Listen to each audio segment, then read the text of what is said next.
This video is really going to be a recap of capacitors, where we will see similar concepts that we saw to the Intro to EE course. We'll also have a video following this on inductors, which again talks about some of the same things that the Intro to EE course talked about. So a link will be in the description for the capacitor video.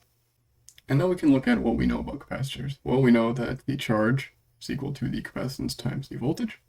And we know if we have a circuit like this, where just a voltage source, resistor, capacitor, and a switch that closes at time equals 0, well, we will have some current that goes through that circuit for time greater than 0, and we can write a KVL where we arrive at this equation here. And from this equation, recall that current is equal to the time derivative of charge. And what we can do, we can take the derivative of this entire equation. And since we have a constant voltage source, that will just be 0. And what we're left with is this equation where we have the time derivative of the current is equal to this minus 1 over RC times the current. And we can solve that differential equation, simply find that the current is equal to this coefficient A times this exponential of e to the minus t divided by RC.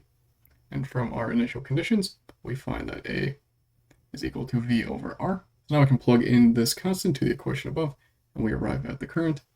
And then we define something called tau, which is the time constant, which is equal to the product of the resistance times the capacitance. And we've seen in the past the plots for charging, where we know what the capacitor's voltage is after one time constant. And then we can simply find the voltage over the capacitor as a function of time. But we can look at some simple circuits like this, and we can start to see what's going on. So here we have a resistor, another resistor R2, and then a capacitor.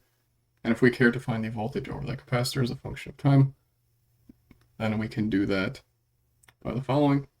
Note that for t less than 0, this switch is still closed, so we have a short. And if this circuit can be assumed to be in steady state, well, then for time less than 0, this voltage over the capacitor is simply equal to this voltage here of the source. Now for t greater than 0, what we have is just R1, R2, and then that capacitor.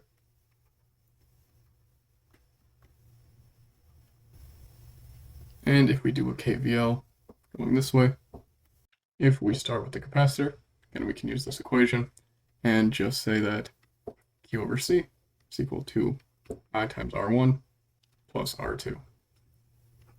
Now from this, if we use the video from the Intro to EE course for capacitors, we know that when we are discharging, we can really say that the current is equal to minus dq dt.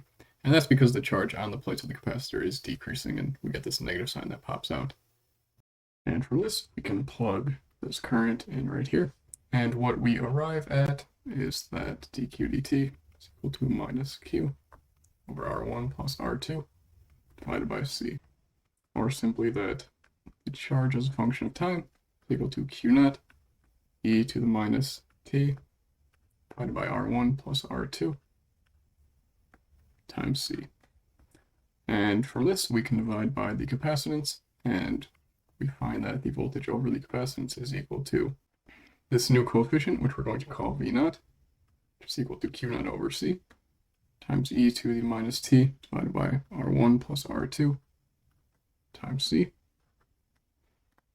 And because of initial conditions, we know that the voltage over the capacitor does not change instantaneously. So just before time equals 0 and just after time equals 0, the voltage on the capacitor will be the same. So that allows us to say that this V naught is just equal to V. So the voltage over the capacitor is equal to V times e to the minus t divided by R1 plus R2 times C.